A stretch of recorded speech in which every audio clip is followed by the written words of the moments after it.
Saludos mis amigos, sean bienvenidos a este su canal, Relatos y Pasatiempos. Yo soy su amigo, el vampiro de Iztapalapa. Comenzamos.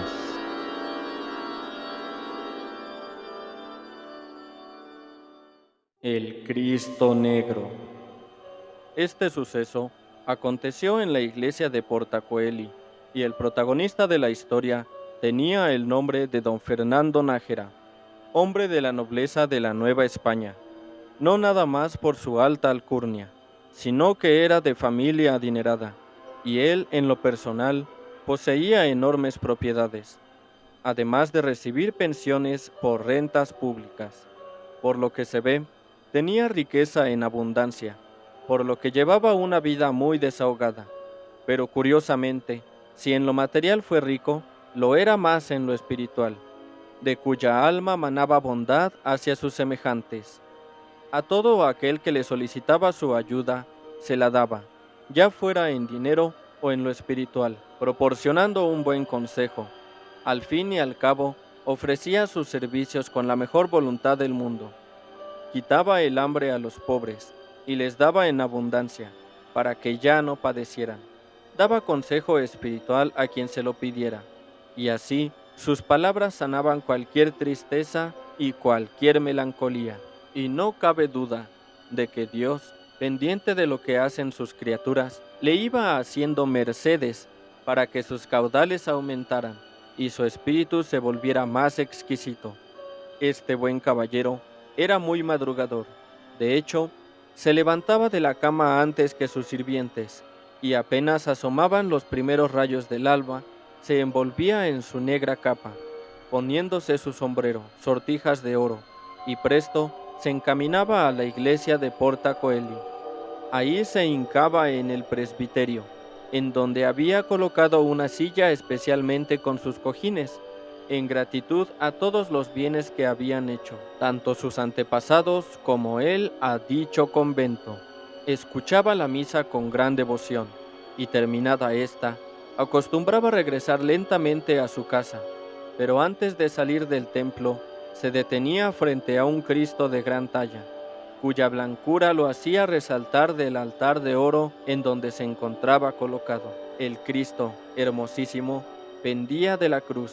En ella colgaba su hermoso cuerpo, pendientes sus manos de los crueles clavos que las atravesaron, y sus pies desgarrados, de los que manaba una herida roja y ancha. La cabeza del Salvador se hallaba recargada sobre su pecho, tapizado de hilillos de sangre, donde encontraba también reposo su rizada barba. Sus largos cabellos le salían por encima de la frente lastimada por la corona de espinas, y sus ojos entreabiertos, llenos de dolor, y su boca a medio abrir, dando la impresión de que acababa de escaparse el último aliento de vida. El buen caballero le ofrecía a diario su oración, y al término de ella besaba los pies del Santo Cristo. Con mucha devoción y fuego ponía unas monedas de oro en el plato, destinado para recolectar las limosnas del templo. Todos los días, sin excepción, hacía esto don Fernando Nájera. Desgraciadamente, nunca falta en la vida una alma perturbada por el egoísmo y la envidia, esos seres a quienes pesa el bien ajeno y que se alegran de ver la desgracia del prójimo y que les da tristeza cuando lo ven con bien. Nos referimos a un señor de nombre Andrés Peniche, a quien en su corazón le penetró la polilla de la envidia y se dedicó en cuerpo y alma a atacar a don Fernando Nájera.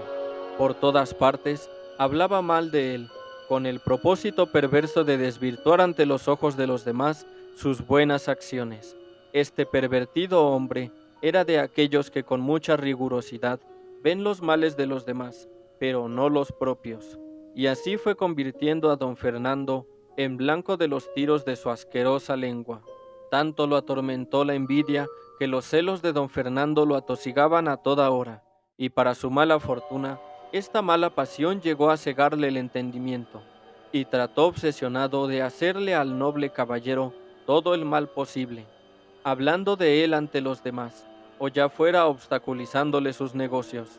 pero entre más se empeñaba en dañar a tan fino caballero, curiosamente a éste le iba mejor y obtenía mejores ganancias. Esta situación, desde luego, acabó por hacerle más mal a Andrés Peniche, quien tornó su envidia por odio, escupía el nombre de don Fernando, y así lo aborrecía cada día con mayor fuerza. Bramaba como toro salvaje contra él, lo maldecía y le dirigía ofensas terribles, hasta que todo este odio lo llevó a concebir la idea de matarlo. Se quedó saboreando en su mente embrutecida por el odio esta idea que seguramente se la aconsejaba el mismísimo diablo. Después de meditar profundamente este consejo del maligno y aprobarlo, empezó a maquinar la forma de privar de la vida a don Fernando. Muchas ideas pasaban por su pervertida mente, que si con un puñal, que si con una espada, o quizás con una daga, o acaso sería mejor un pistolete.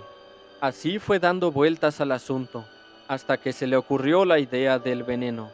Todo esto era natural, pues su cobardía le hacía rechazar la idea de matarlo directamente con una daga, espada o pistolete, pues podría haber alguien que lo viera, y desde luego ponerlo en manos de la justicia. Asimismo, descartó la idea de contratar a un asesino que privara de la vida a don Fernando. Por el mismo temor, podrían capturar al matón a sueldo y acabarían por ponerlo a él en manos de la justicia.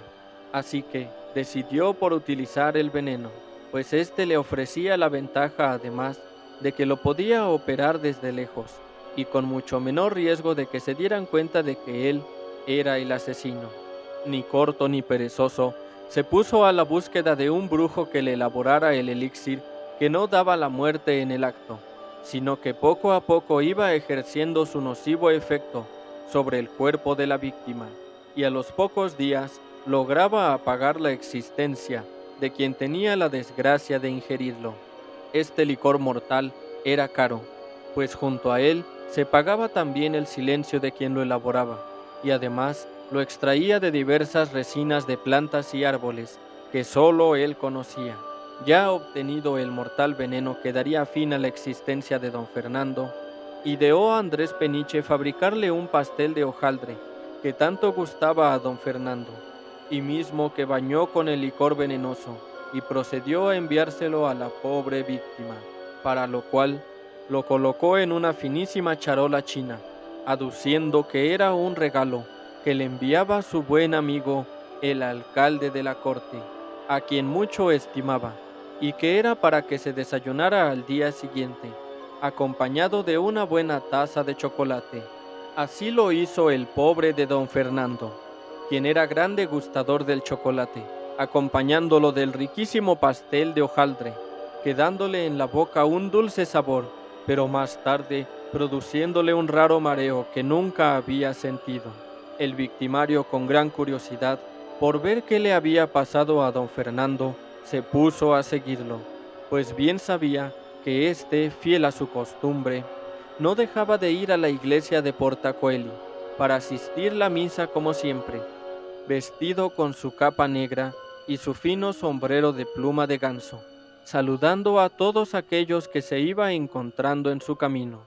Penetró en la iglesia y se acercó al Santo Cristo, a quien le oró en la forma acostumbrada, y se hincó a besarle los pies, pero en el acto mismo de poner sus labios en los pies del Cristo, estos se obscurecieron de repente, y así, paulatinamente toda la figura fue tomando un color oscuro, hasta quedar totalmente negro, como si éste hubiese sido tallado en madera de ébano.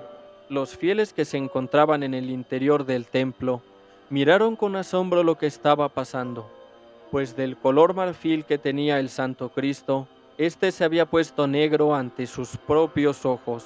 Don Fernando estaba más asombrado aún, y se preguntaba a sí mismo cuál sería el motivo por el que al poner sus labios en la santa imagen, ésta se había tornado obscura.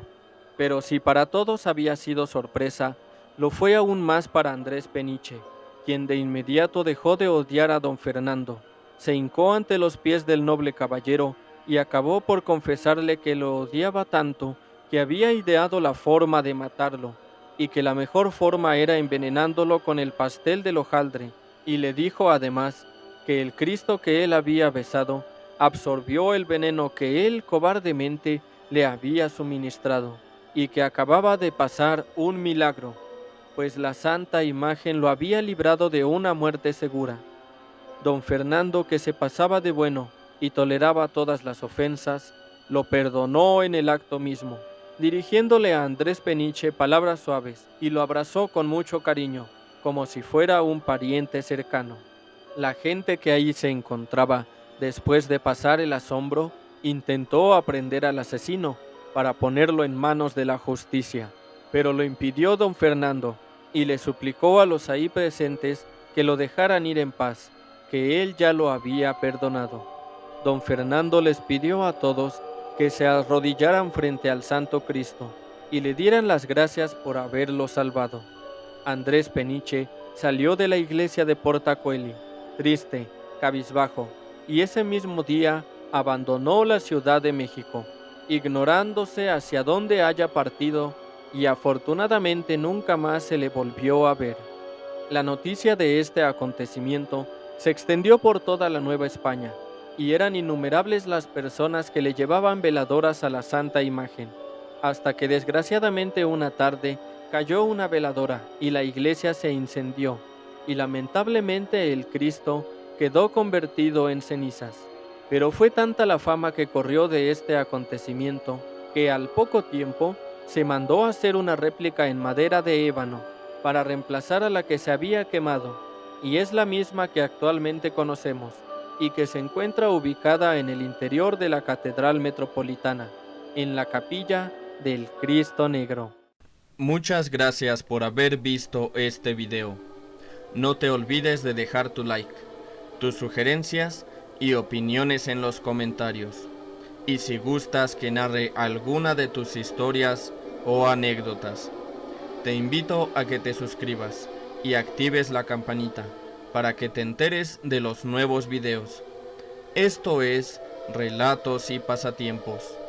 Yo soy su amigo, el vampiro de Iztapalapa. Hasta la próxima.